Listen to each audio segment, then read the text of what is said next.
Halo Sobat Sudut semuanya, apa kabarnya hari ini? Semoga kita selalu sehat dan diberikan rezeki yang berlimpah. Di balik gemerlap dunia hiburan, popularitas selebriti sejatinya menyimpan dua sisi yang bertolak belakang. Di satu sisi, ketenaran mampu membuka pintu menuju penggemar setia dan peluang besar yang menggiurkan. Namun di sisi lain, ketenaran juga mengundang sorotan tajam dan kritik keras dari publik, terutama ketika perilaku sang artis dinilai tak sesuai ekspektasi masyarakat, khususnya para netizen. Inilah deretan kisah menyedihkan dari para penyanyi dangdut yang dulunya dielu-elukan, namun kini justru terjerumus akibat sikap dan keputusan mereka sendiri. Hingga akhirnya wajah mereka tak lagi mendapat tempat di layar kaca. Siapa sajakah mereka? Berikut daftarnya untuk Anda yang telah dirangkum tim Sudut. 1. Evi Masamba. Evi Masamba, jebolan dangdut Akademi musim kedua, terkenal dengan vokalnya yang tinggi dan bening. Saat kompetisi, ia mendapat standing ovation, terutama ketika menyanyikan "Bumi Pun Turut Menangis" milik Rita Sugiarto. Dulunya hidup susah di kampung, bayaran manggungnya hanya puluhan ribu rupiah. Kini, honor manggungnya disebut mencapai puluhan juta. Namun ia sempat dibuang oleh Indosiar setelah kontraknya habis dan pindah manajemen. Evi kemudian membuat pernyataan kontroversial yang dianggap melecehkan stasiun tersebut. Ada yang menganggapnya sombong, ada pula yang membela karena merasa Indosiarlah yang sudah melupakan bakatnya. 2. Danang Pradana Deva. Runner-up Dangdut Akademi musim kedua, Danang kini ternoda tudingan kesombongan.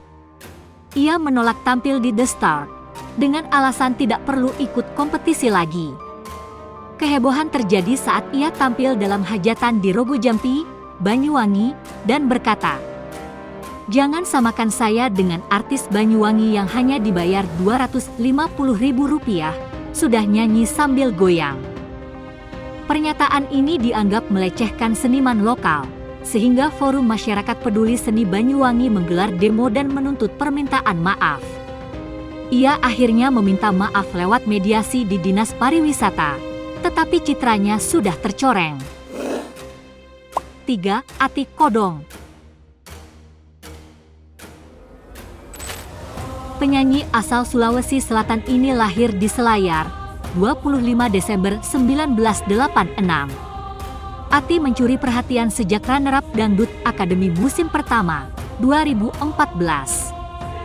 Ia lantas tampil di ajang internasional The Academy Asia dan membintangi sinetron Indosiar bersama Lesti Kejora.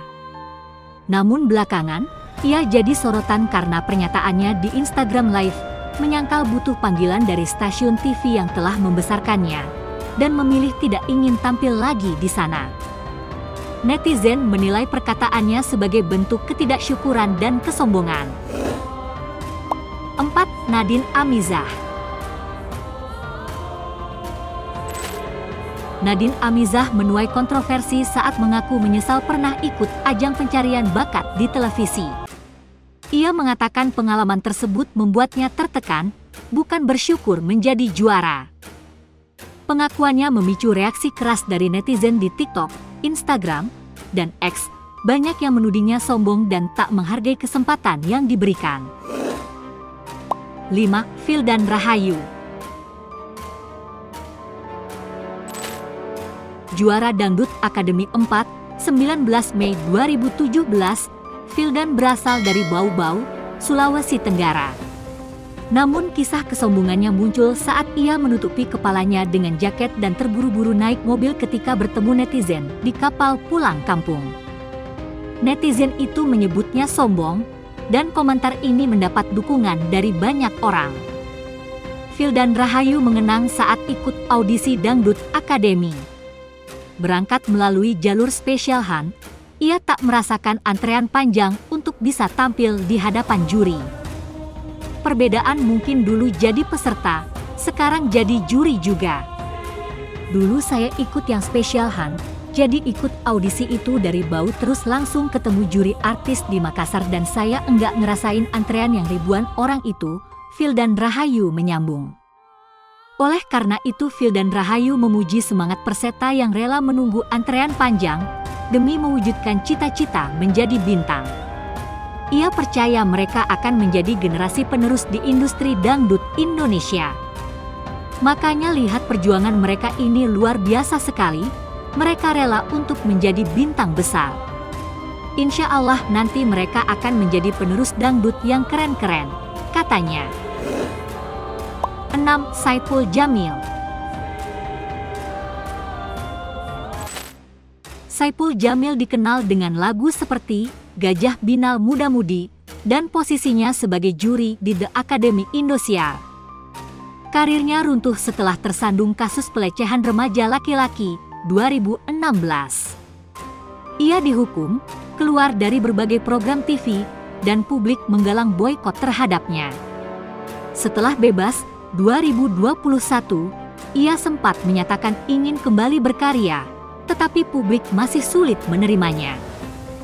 Petisi itu berjudul Boikot Saipul Jamil mantan narapidana pedofilia tampil di televisi nasional dan YouTube. Jangan biarkan mantan narapidana pencabulan anak di usia dini, pedofilia, masih berlalu lalang dengan bahagia di dunia hiburan, sementara korbannya masih terus merasakan trauma, begitu potongan isi petisinya.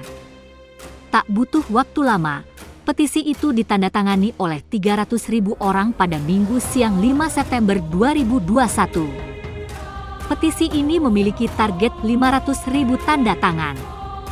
Selain petisi, penolakan juga datang dari Komisi Perlindungan Anak Indonesia, KPAI. Komisioner KPAI Jasra Putra menilai, kemunculan petisi ini merupakan bentuk dari tingginya kesadaran publik untuk berpihak pada korban. 7. Dede Rico. Dede Rico Ramalingam menenteng gitar akustik miliknya. Setelannya terlihat modis, sepatu putih, celana pendek, kaos hitam dan kacamata di wajah. Siapa sangka, pria itu dulunya adalah mantan finalis ajang pencarian bakat di salah satu televisi nasional. Kehidupan Rico, idol, demikian namanya dulu dikenal, sungguh berliku. Sempat tampil memikat dengan suara khasnya, Rico bahkan sempat masuk sebagai finalis 10 besar di ajang pencarian bakat tersebut. Namun arus nasib saat itu membawanya ke tempat lain. Saat itu Rico bersama salah seorang saudaranya ditangkap polisi gegara membobol mobil dan mencuri drone di dalamnya di kawasan Serpong. Apa yang ditulis di situ, Wikipedia, memang begitu, saya melakukan aksi itu karena terdesak kebutuhan membayar sekolah anak, lirihnya. Rico saat ini menikah dengan gadis asal Kabupaten Sukabumi bernama Aas Asyah dengan usia pernikahan 7 tahun. Sebelumnya Rico lebih dulu menikah di kampung halamannya di Medan dan dikaruniai putra kembar. Selepas itu dia berpisah dengan istri pertamanya itu. Bagaimana menurut sobat? Komen di bawah ya. Dan jangan lupa untuk selalu mendukung kami dengan cara tekan tombol subscribe, like, komen dan share video ini. Salam hangat dari Mimin, terima kasih.